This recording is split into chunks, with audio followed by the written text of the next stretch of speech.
Orang ini adalah satu-satunya orang yang selamat dari kecelakaan sebuah kapal. Dia terdampar di sebuah pulau yang kecil dan tidak berpenghuni. Pria ini segera berdoa agar Tuhan memberikan pertolongan, agar Tuhan menyelamatkannya. Setiap hari ia mengamati langit, mengharapkan pertolongan turun, jawaban Tuhan turun. Dia juga mengharapkan pertolongan yang datang dari seberang laut. Mungkin ada nelayan yang menghampiri atau ada kapal yang menuju ke tempatnya. Tetapi ternyata tidak ada satupun yang datang. Kemudian dia dengan bersusah payah membuat seperti gubuk kecil untuk melindungi dirinya. Akhirnya dia berhasil membangun gubuk kecil itu. Dari kayu yang ada, ranting-ranting yang ada, dedaunan atau apapun, dia buat sedemikian rupa untuk bisa menjadi gubuk, tempat untuk melindungi dirinya dari cuaca dan alam, serta untuk menyimpan beberapa barang tersisa yang masih dia miliki. Nah, pada suatu hari, pergilah ia keluar dari gubuknya untuk mencari sesuatu yang bisa dimakan. Setelah dia kembali, didapati gubuk kecilnya itu yang sudah dibangun dengan susah payah, yang sudah didirikan dengan susah payah, terbakar.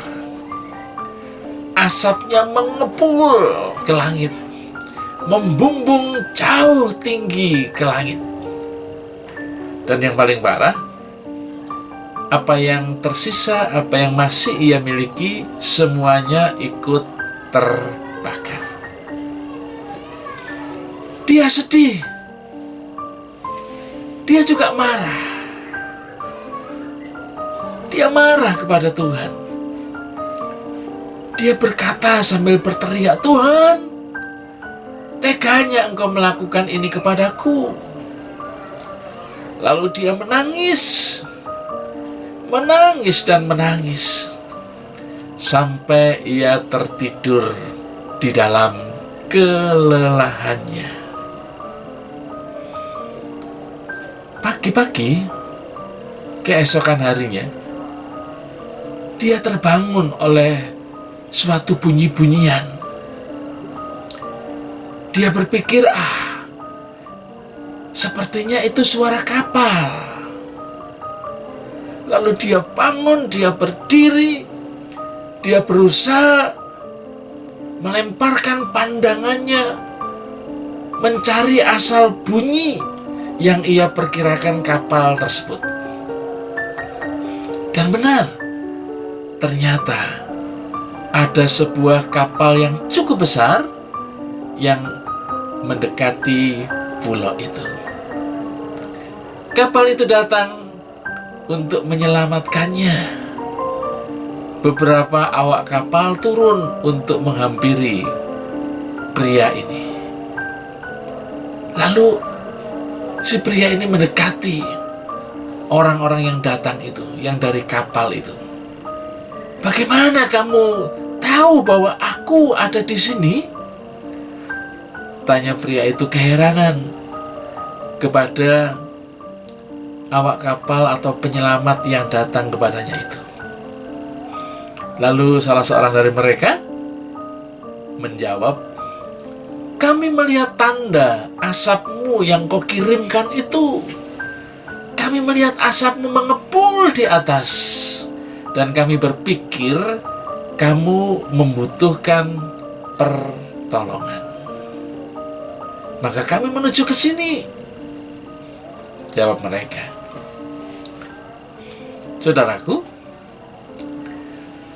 mudah sekali untuk menyerah ketika keadaan menjadi buruk. Juga mudah sekali untuk menyalahkan Tuhan atas sesuatu yang tidak mengenakan yang terjadi dalam kehidupan.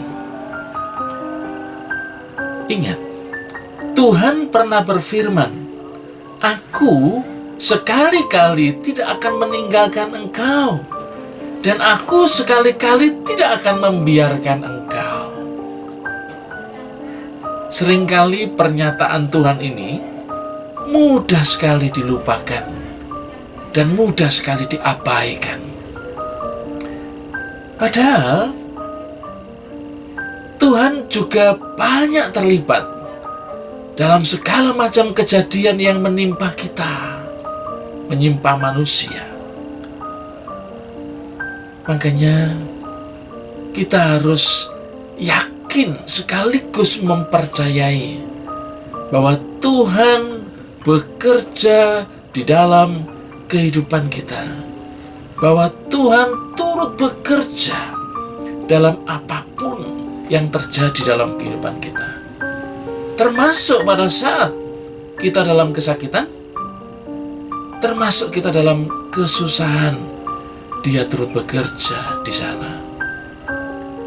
Ingat saudaraku, ketika gubukmu terbakar, mungkin itu tanda asap bagi kuasa Tuhan. Ketika ada kejadian negatif yang terjadi menimpa kehidupan kita, kita harus berkata pada diri kita sendiri bahwa Tuhan pasti mempunyai jawaban yang positif untuk kejadian tersebut. Tuhan Yesus memberkati.